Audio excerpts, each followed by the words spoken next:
नमस्कार, मैं रचना शर्मा चढ़ती कला टाइम टीवी देख रहे सभी दर्शकों का स्वागत करती हूं। आप देख रहे हैं फास्ट न्यूज। देश में लगातार बढ़ रही महंगाई पर काबू पाने के लिए केंद्र ने बड़ा फैसला लिया है। वित्त मंत्रालय ने एक आदेश जारी करके कमोडिटी एक्सचेंज पर गेहूं, चना, चावल, सरसों, सोयाबीन, पाम ऑयल और मूंग के वायदा कारोबार पर 1 साल के लिए रोक लगा दी है। वित्त मंत्रालय ने SCBI के यह आदेश जारी करने के लिए कहा है। गौरतलब है कि इसी महीने होलसेल महंगाई की दर 14.23% को पार कर गई थी और महंगाई की इस बड़ी दर में खासतौर पर खाद्य तेलों का बड़ा योगदान रहा है। इसी महंगाई पर लगाम लगाने के लिए सरकार ने यह फैसला किया और इसके बाद महंगाई पर लगाम लगने की उम्मीद की जा रही है। महाराष्ट्र में ओमिक्रॉन के 6 और नए मामले सामने आने और ब्रिटेन से हाल ही में गुजरात लौटे 45 साल के एक अनिवासी भारतीय और एक किशोर के भी कोरोना वायरस के स्वरूप से संक्रमित पाए जाने के बाद भारत में इसके कुल मामले बढ़कर 151 हो गए हैं। केंद्र और राज्य के अधिकारियों के अनुसार अब तक 11 राज्यों और केंद्र शासित प्रदेशों महाराष्ट्र में 54, दिल्ली में 22, राजस्थान में 17, कर्नाटक में 14, तेलंगाना में 20, केरल में 11, गुजरात में 9, आंध्र प्रदेश में 1, चंडीगढ़ में 1, तमिलनाडु में 1 और पश्चिम बंगाल में भी 1 ओमिक्रॉन के मरीजों का पता चला है। विभाग ने एक बयान में बताया है कि एक अन्य मरीज में पुणे के जुन्नार का 5 साल का एक बच्चा भी शामिल है, जो जुन्नार के दुबई यात्रियों के करीबी संपर्क में था। देश की राजधानी दिल्ली समेत उत्तर भारत का ज्यादातर हिस्सा शीतलहर के प्रकोप में आ चुका है। दिल्ली में सीजन में पहली बार तापमान 4 डिग्री से नीचे पहुंच गया है। मौसम विभाग ने दिल्ली में सोमवार के लिए येलो अलर्ट भी जारी किया है। साथ ही दिल्ली में 24 और 25 दिसंबर को बूंदाबांदी के भी आसार हैं। वहीं 21 दिसंबर के बाद से दिल्ली में सर्दी से कुछ राहत मिलने की उम्मीद है। इसके अलावा मौसम विभाग ने उत्तराखंड के लिए भी 18 से 21 दिसंबर के लिए येलो अलर्ट जारी किया है। इधर राजस्थान, पंजाब, हरियाणा और जम्मू कश्मीर में दिन का तापमान सामान्य से कई डिग्री कम रहा। पूर्व राजस्थान के सीकर में 0 से 2.5 डिग्री कम तापमान दर्ज किया गया। ऐसे ही पंजाब के अमृतसर में 0.5 डिग्री तापमान दर्ज हुआ। बठिंडा में सामान्य से 3.5 डिग्री कम 0.1 डिग्री तापमान रहा। देश के सभी राज्यों और केंद्र शासित प्रदेशों में 20 से 25 दिसंबर तक का सुशासन सप्ताह सोमवार से शुरू हो गया है। प्रशासन गांव की ओर थीम पर चलने वाले इस अभियान के दौरान सभी राज्यों और केंद्र शासित प्रदेशों के जिलों में नागरिकों की शिकायतें निपटाने का अभियान चलाया जाएगा और उन्हें मिलने वाली सेवाओं में सुधार किया जाएगा। इसकी शुरुआत कार्मिक राज्य मंत्री जितेंद्र सिंह कर रहे हैं। मंत्री सुशासन सप्ताह पोर्टल की शुरुआत कर DRPG की 2 साल की उपलब्धियों पर पुस्तिका का विमोचन करेंगे। सुशासन सप्ताह का समापन 25 दिसंबर को दिल्ली में विज्ञान भवन में सुशासन दिवस के उत्सव के साथ होगा। केंद्रीय सड़क परिवहन मंत्री नितिन गडकरी और उत्तर प्रदेश के मुख्यमंत्री योगी आदित्यनाथ आज जौनपुर के मछली शहर में विभिन्न विकास परियोजनाओं का लोकार्पण और शिलान्यास कर जनसभा को भी संबोधित करने वाले हैं। कार्यक्रम के लिए फौजदार इंटर कॉलेज में बना मंच और विद्यालय भगवा रंग से सजे हुए हैं और इस दौरान सुरक्षा के पुख्ता इंतजाम किए गए हैं।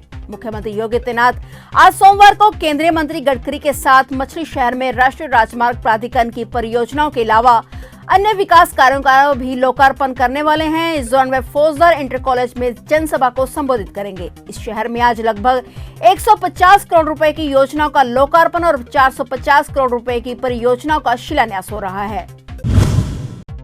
आज किसान मजदूर संघर्ष समिति की तरफ से मांगों को लेकर रेलों को रोकने संबंधी रेलवे विभाग की तरफ से सावधानी के तौर पर सुरक्षा कदम उठाए गए हैं। इस कारण रेलवे विभाग की तरफ से सुरक्षा एजेंसियों को चौकस रहने के साथ ही गश्त करने के भी निर्देश दिए गए हैं, जिससे कोई भी अनहोनी घटना ना घटे। जानकारी के अनुसार 10 बजे तक ट्रेनें रूटीन में चलाएगी, पर उसके बाद चलने वाली ट्रेनों को अलग अलग स्थानों पर रोका जा रहा है। कुछ ट्रेनों का रूट बदला गया और कुछ को रद्द कर दिया गया और इसके साथ 100 के करीब ट्रेनें प्रभावित होने की संभावना है। इस कारण यात्रियों को भारी परेशानी का सामना करना पड़ रहा है। सरकार चुनाव सुधार संबंधी विधेयक आज सोमवार को लोकसभा में पेश करेगी। कहा गया है कि चुनाव अधिनियम संशोधन विधेयक 2021 निचले सदन की सोमवार की कार्यसूची में सूचीबद्ध है, जिसे विधि एवं न्याय मंत्री किरण रिजिजू पेश करने वाले हैं। उधर विपक्ष ने राज्यसभा के 12 सदस्यों के निलंबन के मुद्दे को हल करने के लिए सरकार द्वारा 4 दलों के नेताओं को भेजे गए निमंत्रण को खारिज किया है। वहीं सांसदों के निलंबन पर आज हंगामा जारी है। योगी सरकार ने यूपी में 6 माह के लिए हड़ताल पर प्रतिबंध लगा दिया है। अपर मुख्य सचिव कार्मिक डॉक्टर देवेश कुमार चतुर्वेदी ने इस संबंध में अधिसूचना जारी कर दी है। इसमें कहा गया है कि उत्तर प्रदेश के राज्य कार्यकलापों से संबंधित किसी लोक सेवा निगमों और स्थानीय प्राधिकरणों में हड़ताल पर प्रतिबंध लगाया जा रहा है। इसके बाद भी हड़ताल करने वालों के खिलाफ विविध व्यवस्था के तहत कार्रवाई की जाएगी। बता दें, इसी साल मई में यूपी सरकार ने 6 महीने के लिए हड़ताल पर प्रतिबंध लगाया था। उस दौरान कोरोना संकट जारी था। सीएम योगी ने कोविड की समस्याओं को देखते हुए एम्सा एक्ट लागू करके हड़ताल पर प्रतिबंध लगा दिया था। योगी सरकार के इस फैसले के बाद लोक सेवाएं प्राधिकार निगम समेत सभी सरकार विभागों में काम कर रहे कर्मचारियों की ओर से समय समय पर होने वाली हड़ताल पर रोक लगा दी गई थी। अधिनियम 1966 के तहत यूपी सरकार की ओर से लागू किए गए एम्सा एक्ट को राज्यपाल से मंजूरी मिलने के बाद लागू किया जाता है। एम्सा एक्ट प्रदर्शन और हड़ताल करने वालों के लिए बनाया गया है।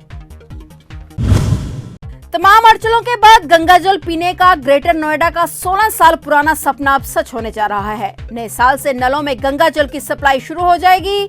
अब सिर्फ फाइनल टेस्टिंग का काम बाकी रह गया है। ईस्टर्न पेरिफेरल एक्सप्रेसवे की रुकावट को भी दूर कर लिया गया है। अच्छी बात यह है कि अब 6 की जगह 12 घंटे पानी की सप्लाई मिलेगी। इसी के चलते पानी की मात्रा भी बढ़ाई जा रही है। 2015 में शुरू होने वाली ये योजना जमीन अधिग्रहण समेत दूसरी वजहों से लेट होती चली गई। हाल ही में ग्रेटर नोएडा अथॉरिटी के सीईओ नरेंद्र भूषण ने सभी तैयारियों का जायजा लेकर इसे हरी झंडी दिखाने की तैयारी कर ली है। गाजियाबाद के देहरा गांव से ग्रेटर नोएडा तक पाइपलाइन बिछाई गई है। इस लाइन से ग्रेटर नोएडा तक 51.9 क्यूसेक गंगा जल लाया जाएगा। अफसरों का कहना है कि अभी शुरुआत में कुछ सेक्टर और गांवों से गंगा जल पिलाने की शुरुआत की जाएगी। हालांकि पानी की यह मात्रा बाद में बढ़कर 85 क्यूसेक तक पहुंच जाएगी।